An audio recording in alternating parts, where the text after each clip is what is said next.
Meet Jasper, a 2-year-old golden retriever. Jasper is here for a board and train to work on a few different things. He does pull on the leash a little bit and can be reactive to some dogs.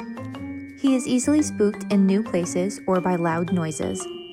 His humans also report that he seems to be afraid of the dark. He also really struggles being left alone. He has a really hard time in a crate and will whine excessively and try to chew his way out. Last but not least, he also struggles with some selective hearing regarding his recall. As soon as he knows it's time to leave the park, all of a sudden Jasper likes to pretend that he can't hear his humans. Stay tuned to see this sweet guy's transformation after his 2-week board and train program.